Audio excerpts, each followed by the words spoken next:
صدق اللہ العلی العظیم ونحن علی ذلک من الشاہدین والشاکرین والحمد للہ رب العالمین.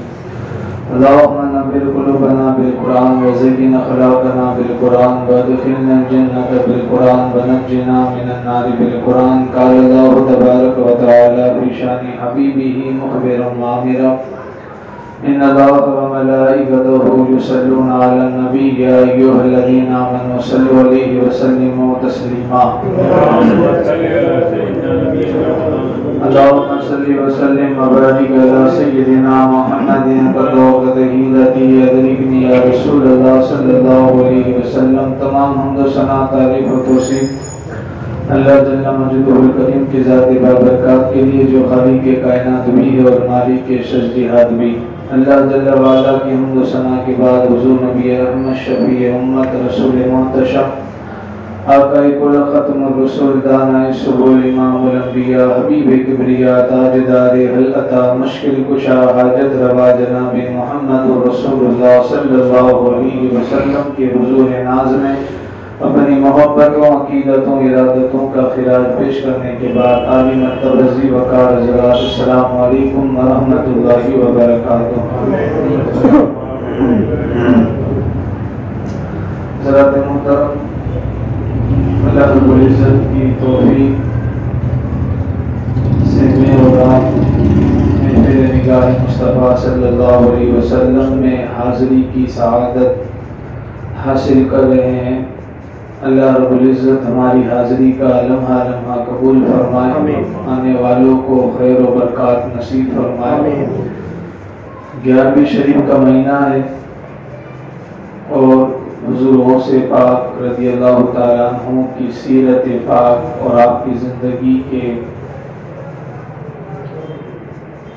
سیرت کے کچھ احوال آپ حضرات کے سامنے 10 دنوں میں نے پیش کی اللہ رب العزت کی توفیق سے.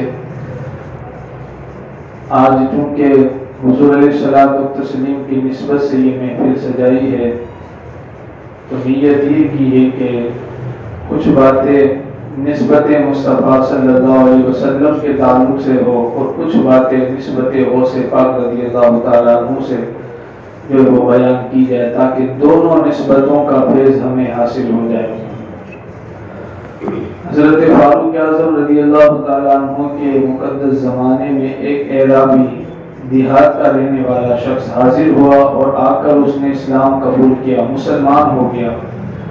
اور مسلمان ہونے کے بعد اس نے ایک بات بیان کی سیدنا فاروق اعظم رضی اللہ تعالیٰ عنہ سے. وہ کہنے لگا کہ میں امام الانبیاء صلی اللہ علیہ وسلم کی خدمت میں بھی حاضر ہوا تھا اور حضور کی خدمت میں حاضر ہو کر میں نے امام الانبیاء صلی اللہ علیہ وسلم سے پوچھا تھا اور کہا تھا کہ اے اللہ کے نبی صلی اللہ علیہ وسلم، آپ کہتے ہیں کہ مکہ فتح ہوگا، کیا واقعی میں مکہ فتح ہوگا؟ تو حضور صلی اللہ علیہ وسلم نے فرمایا ہاں مکہ فتح ہوگا. اس نے اعرابی کہتا ہے میں نے پھر پوچھا حضور آپ فرماتے ہیں کہ ایران فتح ہوگا، آپ کے غلام ایران فتح کریں گے، کیا واقعی میں ایران فتح ہوگا؟ تو حضور علیہ الصلوۃ والتسلیم نے ارشاد فرمایا ہاں میرے غلام ایران بھی فتح کریں گے.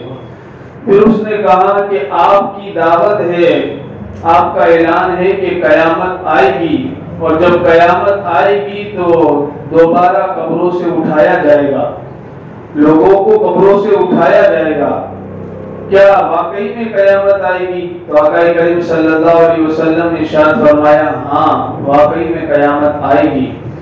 تو اس نے جب سنا تو وہ اعرابی کہنے لگا کہ پھر تو آپ یہ تینوں باتیں معاذ اللہ بھول جائیے، اس لیے کہ یہ ہو ہی نہیں سکتا، نہ مکہ فتح ہوگا نہ ایران فتح ہوگا. اور رہی گئی بات قیامت کی تو جب ہدیہ پیوند خاک ہو جائے، جب مٹی میں ہدیہ مل جائے تو پھر کس طریقے سے ان کو اٹھایا جائے گا؟ کون ہے جو ان کو اٹھائے گا؟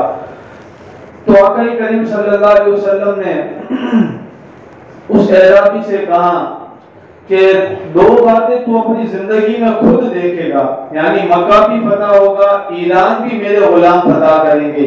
اور رہ گئی بات قیامت کی تو یہ میرا اعلان ہے، یہ میرا دعویٰ ہے کہ قیامت آئے گی، اور جب قیامت آئے گی میں تیرا ہاتھ پکڑ کے تجھ سے کہوں گا بتا قیامت آئی ہے یا نہیں آئی ہے۔ اس نے سنا، بس یہ سننے کے بعد وہ چلا گیا۔ اب مکہ فتح ہو گیا، یہ ہجرت کی پہلے کی بات تھی، اب مکہ فتح ہو گیا اور پھر ایران بھی فتح ہو گیا۔ یہ ایران سیدنا فاروق اعظم رضی اللہ تعالیٰ عنہ کے زمانے میں فتح ہوا ہے۔ اب جب ایران فتح ہوا تو وہ دوڑتا ہوا سیدھا حضور فاروق اعظم رضی اللہ تعالیٰ عنہ کی خدمت میں حاضر ہوا، کلمہ پڑھا اور مسلمان ہو گیا، اور پھر کہنے لگا کہ حضور یہ ماجرا ہوا تھا۔ اب جب اس نے کلمہ پڑھا تو سیدنا فاروق اعظم رضی اللہ تعالیٰ عنہ نے کہا کہ کس سبب کے ساتھ، کیا وجہ ہے، کون سی شے سے تو متاثر ہوا ہے کہ تو مسلمان ہو گیا، تو نے اسلام قبول کر لیا؟ تو اس نے بات بیان کی کہ حضور نے 3 پیشن گوئیاں بیان کی تھی، اس میں سے 2 تو پوری ہو گئی، مکہ فتح ہو گیا، ایران آپ نے فتح کر لیا، اور رہ گئی بات قیامت کی۔ تو جب 2 باتیں پوری ہو گئی ہیں تو پھر تیسری بھی ضرور پوری ہوگی۔ اب میں نے سوچا کہ قیامت تو آنی ہی آنی ہے، کیوں نہ مسلمان ہو کے ہی، حضور کا غلام ہو کے ہی قیامت کے دن اٹھا جائے۔ اس لیے میں کلمہ پڑھنے کے لیے آیا ہوں اور مسلمان بننے کے لیے آیا ہوں۔ جب اس نے یہ بات کہی نا، سیدنا فاروق اعظم رضی اللہ تعالیٰ عنہ دھارو قطع رونے لگے۔ جب اس نے دیکھا تو کہا حضور آپ کیوں رو رہے ہیں، رونے کا سبب کیا ہے؟ تو فاروق اعظم رضی اللہ تعالیٰ عنہ نے بیان فرمایا، ارشاد فرمایا کہ تیرے کلمہ پڑھنے کی بشارت بھی حضور نے اسی حدیث پاک میں بیان کر دی۔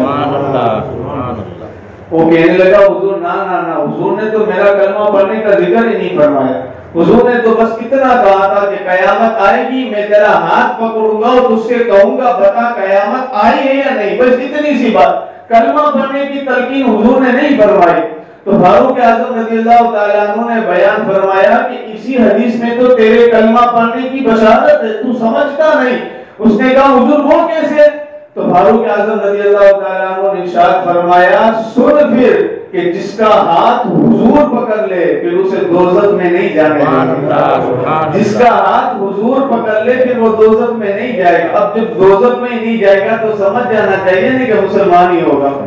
اب جس کا ہاتھ حضور پکڑ لے وہ دوزخ میں نہیں جا سکتا۔ حضرت شیخ المحققین شیخ عبدالحق محدث دہلوی رحمۃ اللہ تعالی علیہ مدارج النبوہ کی 2 جلد میں فتح مکہ کو بیان کرتے ہوئے لکھتے ہیں کہ ایک دن آقا کریم صلی اللہ علیہ وسلم اپنے حجرے میں داخل ہوئے، سیدہ خاتون جنت رضی اللہ تعالیٰ عنہ آٹا گوندھ رہی ہیں اور روٹیاں پکا رہی ہے۔ تو حضور علیہ الصلوۃ والتسلیم نے ارشاد فرمایا بیٹی خاتون جنت فاطمہ، ایک روٹی کا آٹا بچ جائے گا تو میرے لیے بچا لینا، اس لیے کہ آج میں اپنی روٹی خود پکاؤں گا، اپنی روٹی خود پکاؤں۔ سنت ہے نا گھر کے کام کرنا، کبھی جھاڑو اٹھا لینا یہ بھی سنت ہے، گھر کی صفائی کرنا یہ بھی سنت ہے۔ حضور خود اپنے کپڑوں میں پیبند خود لگاتے تھے، گھر کے کام کاج کرنا یہ تو سنت نبوی ہے، اس لیے اس میں شرمانا نہیں چاہیے، کچھ جو ہے وہ سہولت اپنے گھر والوں کو بھی دینی چاہیے۔ حضور نے فرمایا ایک روٹی کا آٹا بچ جائے تو اسے بچا لینا، اس لیے کہ اپنی روٹی میں خود پکاؤں گا۔ حضور نے روٹی پکائی اور اسے تندور میں لگایا، اور لگانے کے بعد حضور نے ارشاد فرمایا بیٹی جب روٹی پک جائے نا تو اسے اتار لینا۔ شیخ المحققین رحمۃ اللہ تعالی علیہ اس حدیث پاک میں آپ نے کافی سارے نکات بیان کیے، اس میں سے ایک نقطہ آپ حضرات کے سامنے پیش کرنے کی کوشش کرتا ہوں تاکہ بات بالکل کلیئر ہو جائے۔ شیخ عبدالحق محدث دہلوی رحمۃ اللہ تعالی علیہ فرماتے ہیں کچھ دیر کے بعد حضور پھر آئے، اور جب حضور تشریف لائے تو کیا دیکھتے ہیں کہ خاتون جنت تندور کے سامنے ہی بیٹھی ہے۔ تو حضور نے ارشاد فرمایا بیٹی کیا ہوا، ابھی تک روٹی نہیں پکی؟ تو خاتون جنت رضی اللہ تعالی عنہا نے ارشاد فرمایا، عرض کیا حضور کیا کروں، تندور جل جل کے ٹھنڈا ہو گیا، لیکن جس روٹی پہ آپ کا ہاتھ لگا ہے اس کو ہاتھ جو ہے وہ آگ چھو بھی نہیں سکی، اس کو روٹی کو جو ہے آپ نے جلایا ہی نہیں، اس کو جلا ہی نہ سکی۔ جب خاتون جنت کی اس بات کو سنا تو میرے نبی پاک صلی اللہ علیہ وسلم نے ارشاد فرمایا بیٹی یہ تو دنیا کی آگ ہے، اگر جہنم کی آگ بھی آ جائے نا پھر بھی اس روٹی کو نہیں جلا سکتی جس پہ محمد عربی کا ہاتھ لگا ہوا، کبھی بھی نہیں اس کو جلا سکتی، اس لیے کہ دست رسول اس روٹی پہ لگا ہے۔ کیا لگا اس روٹی پہ؟ حضور علیہ الصلوۃ والتسلیم کا ہاتھ۔ یہ جب باتیں سامنے آتی ہیں نا بیان کے اندر کہ آقا کریم صلی اللہ علیہ وسلم، ویسے تو کافی سارے معجزات ہیں آقا کریم صلی اللہ علیہ وسلم کے ہاتھوں کے، لیکن جب یہ بات آئے نا تو کبھی ذہن کی باتوں کی طرف بھی لے جایا کرے کہ کیا ہاتھ ہے کہ جس میں جو ہے وہ گنہگاروں کے ہاتھ آنے ہیں۔ کبھی ان باتوں پہ کیا غور کریں نا تو لطف آنا شروع ہو جاتا ہے، یعنی حضور علیہ الصلوۃ والتسلیم کے ہاتھ کی بھی کیا شان ہے۔ اب آپ تھوڑی دیر کے لیے غور کریں، ہماری تمنا ہے نا کہ ہمارا ہاتھ بھی حضور کے ہاتھوں میں آئے، یعنی ہم بھی کبھی حضور سے مصافحہ فرمائیں، حضور سے مصافحہ کریں، حضور کرم فرمائے اور ہم بھی حضور سے مصافحہ کریں۔ کتنی بڑی یہ سعادت ہے۔ یہ میرا حسن ظن نہیں ہے، بلکہ میرا یہ غالب گمان ہے کہ آپ میں سے ہر شخص کی آرزو ہے کہ اس کا ہاتھ حضور کے ہاتھ میں آ جائے، اس لیے کہ اس دن قسمت کا ستارہ عروج پہ ہوگا جب ہم گنہگاروں کے ہاتھ حضور کے ہاتھوں میں ہوگا، ستارہ بلند ہوگا اس دن جب ہمارے ہاتھ حضور کے ہاتھوں میں ہو۔ تو یہ نسبت کا کمال ہے کہ حضور کی نسبت جس چیز کو حاصل ہو جائے نا وہ با کمال ہو جاتی ہے۔ ابھی فاروق اعظم رضی اللہ تعالیٰ عنہ نے بیان فرمایا کہ جس کا ہاتھ حضور پکڑ لے پھر وہ دوزخ میں نہیں جا سکتا۔ اس لیے میرے بھائیوں نسبت والے بنے۔ نسبت یہ بہت بڑی شے ہے، نسبت یہ بہت بڑی شے ہے، اس لیے کہ جب بندہ نسبت والا ہوتا ہے، یعنی جب کوئی بندہ وارث والا ہوتا ہے، وارث میں سمجھتے ہیں نا آپ لوگ، ایک ہوتا ہے لاوارث، ایک ہوتا ہے وارث۔ جس کا کوئی وارث ہوتا ہے نا پھر اس کو ٹینشن نہیں ہوتا۔ کافی ساری اولادوں کو آپ دیکھتے ہوں گے باپ کے پیسوں پہ موج کرتی ہے، اس لیے کہ باپ کے پاس بہت زیادہ مال ہے، باپ کے پاس بہت کچھ ہے، اور جب وہ دنیا سے جائے گا تو اسی کے لیے چھوڑ کے جائے گا، تو وہ ٹینشن نہیں لیتے زندگی میں، اس لیے کہ وہ وارث والے ہیں۔ ان کو پتا ہے کہ میرے باپ کا اتنا مال ہے تو پھر کیا ٹینشن ہے۔ اصل وجہ ان کی یہ ہوتی ہے کہ میں وارث ہوں نا اپنے باپ کا، تو مجھے کوئی ٹینشن نہیں۔ جب کوئی آپ وارث جو بن جاتے ہیں نا، آپ وارث والے جب نسبت والے بن جاتے ہیں تو پھر زندگی میں اتنا ٹینشن نہیں رہتا۔ لیکن جب کوئی لاوارث بن جاتے ہیں پھر لوگ دھکے بھی مارتے ہیں، پھر لوگ دھتکارتے بھی ہیں، پھر گالیاں بھی دیتی ہیں، پھر جگہ جگہ پر ستائے بھی جاتے ہیں، پھر جگہ جگہ پر مارے بھی جاتے ہیں، پھر جگہ جگہ پر ظلم و زیادتی کا شکار بھی بنائے۔ یہ اس لیے کہ لاوارث بن گئے۔ ہم لاوارث قوم نہیں ہیں۔ میں ایک جملہ ہمیشہ کہتا ہوں اور اتنی لذت ان جملوں میں کہ جب بھی زبان پہ آتی ہوں لگتا ہے زبان بھی میٹھی ہو گئی۔ وہ جملے کیا ہے کہ ہم لاوارث قوم نہیں ہے، ہم وارث والے ہیں۔ ہمارا اللہ بھی ہے، ہمارا رسول بھی ہے، ہم کو لاوارث قوم تھوڑی۔ اللہ نے خود فرمایا اللہ ولی الذین آمنوا، ایمان والوں کا تو میں والی ہوں، ان کا تو میں پالنہار ہوں، میں والی ہوں۔ میرے نبی پاک صلی اللہ علیہ وسلم نے کتنا خوبصورت ارشاد فرمایا۔ حضور فرماتے جب میرا کوئی امتی جب دنیا سے چلا جائے نا تو اس کا جو مال بچے، جو جائیداد بچے، اس کے اولاد میں تقسیم کر دو، بانٹ دو، لیکن اگر اس کے ذمہ کوئی قرضہ ہونا تو پھر میرے پاس آنا، میں اس کا قرضہ ادا کروں گا۔ اس لیے کہ جس کا کوئی وارث نہیں اس کا مدینے والا وارث ہوتا ہے، جس کا کوئی بھی وارث نہیں اس کا مدینے والا وارث ہوتا ہے۔ ہم لاوارث قوم نہیں ہیں، ہم وارث والے ہیں۔ ہمارا اللہ بھی ہے، ہمارا رسول بھی ہے، ہمارے اولیاء بھی ہیں، ہمارے بزرگان دین بھی ہے۔ جب آپ وارث والے بن جاتے ہیں، نسبت والے بن جاتے ہیں تو زندگی میں کافی ساری مشکلیں آسان ہو جاتی ہیں۔ بندے کے پاس کچھ بھی نہ ہو پھر بھی اس کو ٹینشن نہیں ہوتی، اس لیے کہ وہ وارث والا ہوتا ہے نا۔ اور ساری بات سارا کچھ ہم دنیا کے لیے نہ محدود کرتے ہیں کہ سارا کچھ ہمیں یہی مل جائے، نہ نہ نہ، اس سے بہت ہی بڑی زندگی ابھی باقی ہے۔ اس میں ہمیں جو کچھ ملنا ہے وہ تو اللہ اس کا رسول ہی بہتر جانتا ہے، اس لیے اس زندگی کی کبھی فکر کرے، صرف دنیا کی فکر نہ کرے کہ اسی میں سب کچھ مل جائے۔ جب آپ وارث والے بن جاتے ہیں دنیا بھی آسان، قبر بھی آسان، حشر بھی آسان۔ دیکھیں نا ہم وارث والے یہ نا کہ حضور غوث پاک کا دامن ہمارے ہاتھوں میں۔ بات نسبت بھی کر رہا ہوں، 11ویں کا مہینہ ہے تو حضور غوث پاک کا ذکر بھی سنیے۔ ہم وارث والے ہیں۔ جب ایک قبر میں دھوبی گیا نا دنیا سے جانے کے بعد قبر کے اندر، وہ دھوبی جب دنیا سے فوت ہوا تو قبر میں پہنچا تو فرشتے آ گئے، کہنے لگے من ربو کا، تیرا رب کون ہے؟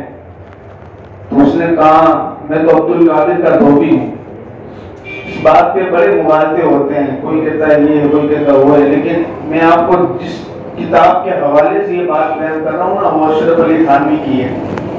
یعنی جو سب سے بڑے انکاری ہے وہی اس بات کو لکھتے ہیں۔ جب وہ فوت ہو گیا، منکر نکی سوالات کے لائے، کہا من رب کا، تیرا رب کون ہے؟ تو کہا میں تو عبد القادر کا دھوبی ہوں۔ کہا ماں دینوں کا، تیرا دین کیا ہے؟ کہا میں تو شیخ عبد القادر کے کپڑے دھوتا ہوں، دھوبی ہوں، اور کوئی کام نہیں، ان کے کپڑے دھوتا ہوں۔ فرشتے نے سنا تو کہنے لگے یار میں اب رب اور دین کا سوال کرتے ہیں، تو دھوبی دھوبی کہہ رہا ہے۔ بس اتنا کہنا تھا کہ شیخ عبد القادر جیلانی وہ بغداد کے شہنشاہ قبر میں تشریف لائے اور منکر نکیر سے کہنے لگے تمہیں خبر نہیں، تمہیں پتہ نہیں، تم سمجھتے نہیں، یہ کہہ رہا ہے کہ میں عبد القادر کا دھوبی ہوں۔ ارے تمہیں ابھی بھی خبر نہیں پہنچی، تمہیں ابھی بھی سمجھ نہیں آئی؟ میرے تو مدرسے کی شان یہ ہے کہ جو اس سے گزر جائے اس کو بھی خدا یاد آ جاتا ہے۔ اس نے تو ساری زندگی میرے کپڑے دھوئے، پھر اس سے تم سوال کرتے ہو کہ تیرا رب کون ہے، تیرا دین کیا ہے؟ پیچھے ہٹو، یہ میرا ماننے والا ہے، اس کی بخشش بھی میں ہی کرواؤں گا۔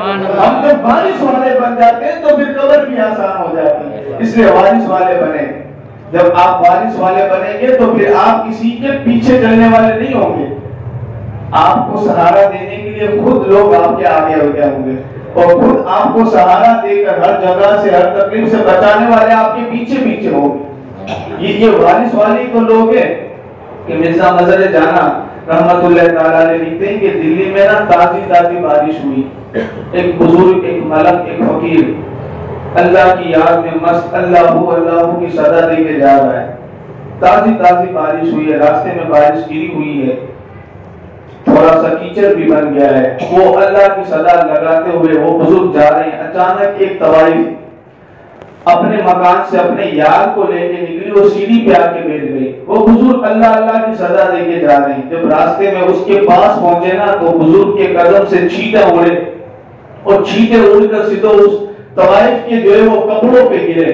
جب اس کا یار جو اس کی بغل میں بیٹھا تھا اسے برداشت نہیں ہوا، وہ سیدھا دوڑ کر اس بزرگ کے پاس آیا اور سیدھا گریبان پکڑ کر تھپڑ مارنے لگا، اور تھپڑ مار کے کہنے لگا تمہیں خبر نہیں، تم نے یہ میرے محبوبہ کے کپڑے گندے کر دی، یہ کس دنیا میں تم جی رہے ہو اور کس چکر میں جا رہے ہو، تمہیں خبر ہی نہیں میری محبوبہ کے تم نے کپڑے گندے کر دیے۔ تھپڑ مارے اور پھر دھکا دے کے جو ان کو گرا دیا۔ وہ بزرگ تو اللہ والے تھے، بس وہ اپنے کام سے، وہ جاہلوں کے منہ نہیں لگتے، اس لیے کہ اللہ فرماتا ہے کہ میرے بندوں کی شان یہ کہ جب جاہل ملتے نا تو صرف سلام کر کے گزر جاتے ہیں، بحث نہیں کرتے، قالوا سلاما، سلام کر کے گزر جاتے ہیں، وہ بحث نہیں کرتے، بس انہوں نے بحث نہیں کی، وہ اپنے راستے پہ جانے لگے۔ تھوڑی ابھی آگے تھوڑے گزرے تھے کہ ایک دکان آئی، دکان میں ایک شخص بیٹھا تھا، اس نے دیکھا کہ اللہ والے آ رہے ہیں، بزرگ آ رہے ہیں، عقیدت والا تھا، اس نے دوڑ کے جو بزرگ کا ہاتھ پکڑا، بزرگ کا ہاتھ پکڑ کے اپنی دکان پہ بٹھایا اور جو ہے وہ دودھ کا پیالہ پیش کیا، دودھ کا گلاس پیش کیا۔ اب جب دودھ کا گلاس جو ہے وہ ہاتھ میں آیا نا تو انہوں نے آسمان کی طرف دیکھا اور کہا مالک تو بڑا بے نیاز ہے، تو بڑا بے نیاز ہے، کہیں سے تھپڑ کھلواتا ہے تو کہیں دودھ پلواتا ہے، تو بڑا کیا تیری شان ہے۔ بس یہ کہ دودھ پینے لگے، تھوڑی دیر گزری تھی کہ ایک نوجوان دوڑتا ہوا اس بزرگ کے قدموں میں آیا اور ہاتھ پکڑ کے اسی جگہ لے گیا جہاں پہ اس نوجوان نے جو ہے وہ بزرگ کو تھپڑ مارا۔ جیسے ہی وہاں گئے ہیں اس جوان شخص نے کہا کہ آپ نے کون سی بددعا دی ہے کہ بس یہ اپنے گھر میں پہنچا ہے، چھت پہ چڑھا ہے اور پتہ نہیں کیا ہوا کہ چھت سے گرا ہے، ریڑھ کی ہڈی ٹوٹ گئی، وہیں مر گیا، وہیں مر گیا، کیا آپ نے بددعا دی تھی کہ اس کا یہ حال ہو گیا؟ بزرگ فرمانے لگے میں نے تو کچھ نہیں کہا، میں نے تو دوسرا جملہ ہی نہیں کہا، بس اتنا کہا تھا کہ معاف کر دو غلطی ہو گئی، دوسرا جملہ ہی نہیں کہا۔ یہ کیا تم کہہ رہے ہو بددعا؟ کہا آپ نے بددعا دی ہے تبھی تو اس کا یہ حال ہوا ہے۔ کہا نہیں میں نے کوئی بدکام سچ کہے، آپ سچ بولے، آپ نے بددعا دی ہے۔ تو میرے بزرگ فرمانے لگے اگر سچ سننا ہے تو پھر سنو، سچ سننا ہے تو پھر سنو، جب میں گزران میرے قدموں سے جو کیچڑ کی چھینٹے اڑے اس کی محبوبہ پہ گرے تو یہ اس کا یار تھا، جب محبوب پہ آنچ آئی تو یار نے برداشت نہ کیا، مجھے تھپڑ مارا، اور جب اس نے مجھے تھپڑ مارا تو پھر سنو میں کوئی لاوارث نہیں ہوں، میں بھی وارث والا ہوں۔ جب اس نے مجھے تھپڑ مارا تو میں بہت بڑے وارث والا ہوں، اس لیے کہ مجھے دشمنوں نہ چھیڑو، میرا ہے کوئی زبان ہے، میں ابھی پکار رہوں گا، نہیں دور ہے مدینہ۔ کہا میں کوئی لاوارث نہیں ہوں، میں بھی وارث والا ہوں۔ اس کی محبوبہ پہ کیچڑ کے چھینٹے اڑے، اس کی یاد کو تڑپ آئی اور اس نے مجھے جو تھپڑ مارا، لیکن جب اس نے مجھے تھپڑ مارا تو میرے یار کو برا لگا اور اس نے اس کو چھت سے گرا دیا. میرا تو کوئی قصور ہی نہیں ہے تو یاروں کا جھگڑا ہے. میرا تو قصور ہی نہیں ہے تو یاروں کا جھگڑا. تو جب آپ وارث والے بن جاتے ہیں نا اس طریقے سے پھر اللہ حفاظت فرماتے ہیں. اس طریقے سے پھر وہ آپ کی جو وارث ہوتے ہیں وہ آپ کی مدد فرماتے ہیں. اس لیے نسبت والے بنے, وارث بنے, لاوارث نہ بنے.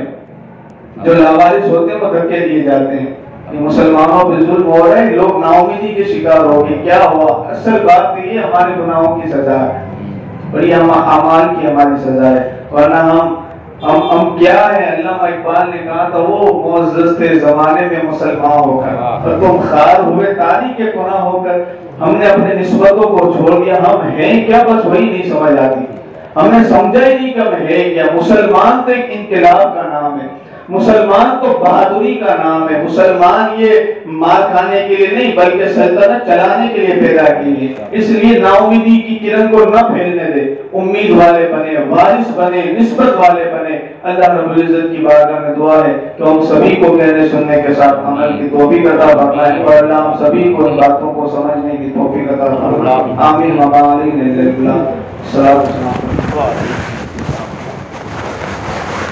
مصطفیٰ جان رحمت لاکھوں صدا